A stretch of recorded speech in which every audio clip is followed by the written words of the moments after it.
आज नेहा को पूरी रात नींद नहीं आई। उसका मन बहुत ही घबरा रहा था, पर एक नया सा डर उसे डरा रहा। दिल के किसी कोने में वो डरी हुई थी।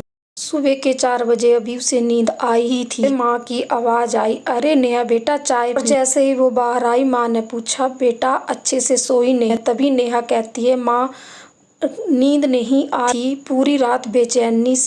मन अंदर से किसी अनहोनी का होने का डर एहसास दिला। तभी माँ ने नेहा को एक कप चाय का दिया। नेहा ने अभी कप पकड़ा ही था कि घंटी बजी। माँ कहने लगी, किसका फोन है?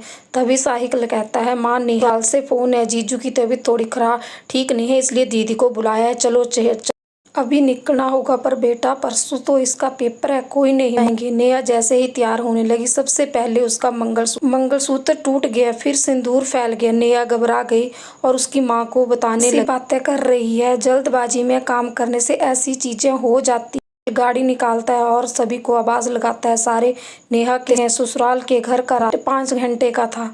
गाड़ी में बैठते ही नेहा को पता नहीं अपने अतीत में खो। मायके में दो भाई और बहन थी, साहिल और नेहा। छोटा परिवार था, चीज की कमी नहीं थी, पैसे की और ना ही प्यार की। दोनों भाई पढ़ाई में बहुत अच्छे थे, तो माँ बाप ने दोनों को मास्टर डिग्री करवा दी। नेहा की पढ़ाई पूरी होते ही उसके शादी का रिश्ता होने की वजह से कुछ ही महीनों में शादी हो गई।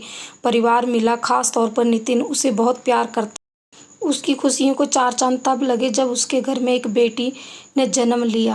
बीत गया पता ही नहीं चला। बेटी स्कूल जाने लगी। तभी तुम सरकारी नौकरी की तैयारी क्यों नहीं करती हो?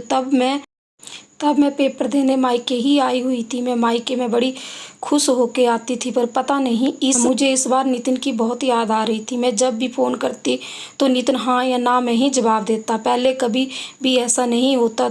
वो तो मीटिंग के टाइम भी मुझसे बात कर लिया करता था। मेरे को बोलते कि तभी अचानक से गाड़ी हॉस्पिटल के गेट पर रुकती और नेहा ने देखा नितिन के दोस्त और सारे रिश्तेदार वहाँ एक एम्बुलेंस के पास खड़े हैं। पर मन में आ रहा था कि कहीं वो नितिन को देखने आए होंगे।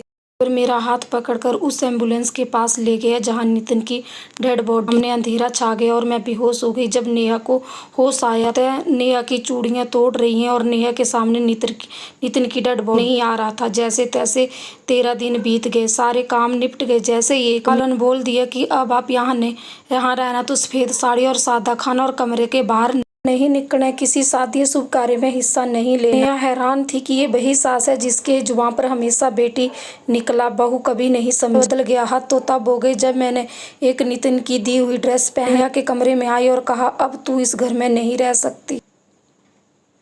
मेरे माँ बाप को बुलाया गया और मुझे उनके साथ भेज दिया। नेहा को कोई भी सामान नहीं दिया गया। नितिन की कुछ निशानियाँ भी वो भी नहीं दी गई। जो कपड़े माँ बेटी ने बदन पर थे वही कहकर अब इस घर में दोबारा कभी नहीं आना। मेरे माँ बाप से कहा गया, ले जाओ इसे, ने क्या गुल खिलाएगी। ये बात पापा से सहन नहीं हुई और मुझे घर ले आए।